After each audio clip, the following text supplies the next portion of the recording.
Hey, welcome back to my channel. With the release of Bad Boys for Life this coming Friday, I figured I would review the first Bad Boys, 1995's Bad Boys starring Will Smith and Martin Lawrence. This movie was produced by Jerry Bruckheimer and Don Simpson. This was a script they had had for a while, and originally it was called Bulletproof Hearts, and it was supposed to star John Lovitz and Dana Carvey. Yes, you heard that right. John Lovitz and Dana Carvey were supposed to star in this movie.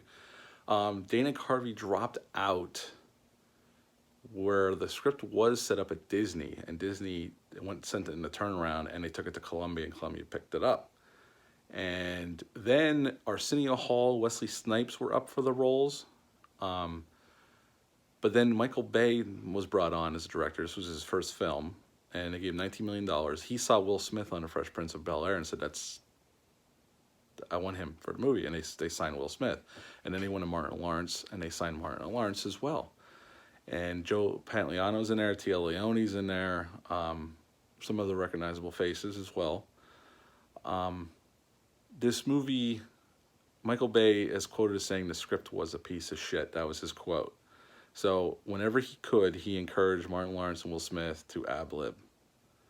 And there's a lot of scenes in the movie that were ad-lib. The whole two bitches in the sea quote by Martin Lawrence when they're having an argument in the car, that was ad-libbed. The whole, when they go in that Borgata to pick up some juicy fruit and some other stuff, and the guy pulls a gun on them because he thinks they're crooks, that was all ad-libbed. There were some other scenes. A lot of stuff was ad-libbed. But Michael Bay found himself in a tight spot with this movie. A lot of the action scenes should have taken 4 days to shoot. He was given one. They didn't have the money, and the studio didn't have a lot of faith in the project. So his schedule kept getting cut back, and they were just trying to save money wherever they could. But anyway, well, go back into the story. Will Smith and Martin Lawrence play two narcotics cops in Miami. And at the beginning of the movie, this guy named Fouché, and well, you don't know his name yet, but him and his guys steal all the heroin out of the police headquarters evidence locker. And this was from a bust they had just done not too long ago, and he steals all the heroin.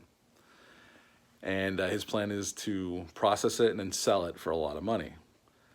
And during the bust, one of the guys that is an ex-cop who helped get them the plans, help him plan this job because he knew where everything was in the police station, takes one of the blocks of heroin for himself. And he rents a fancy hotel room, the Al Capone suite at this hotel in Miami. And he calls a call girl named Max, who Mike Lowry, Will Smith's character, knows. Like, he uses her as an informant, but they have a relationship. They're friends. And she has a friend named Julie, played by Tia Leone, who goes with her. And she goes, don't worry, it's only going to be 10 minutes in and out. And they go, and this guy's kind of sleazy, and you can tell he's all hopped up on heroin or something. You know, he's just, you know.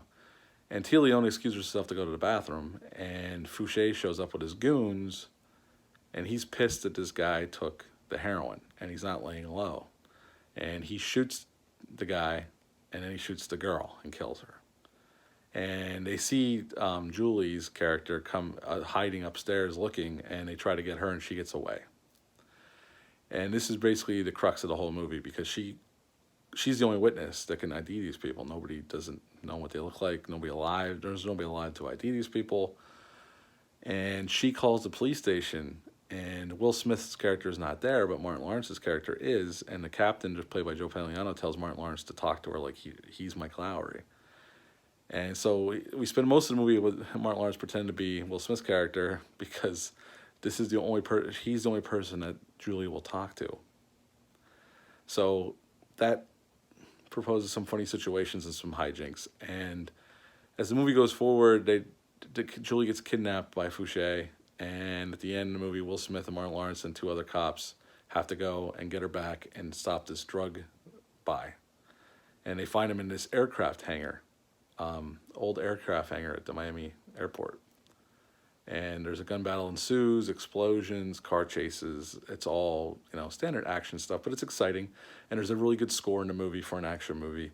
And Martin Lawrence and Will Smith honestly make this movie. The banter back and forth, the banter with their police captain, and their two other cops they deal with. John Sally's in here as a computer hacker, which was kind of funny to see him in there.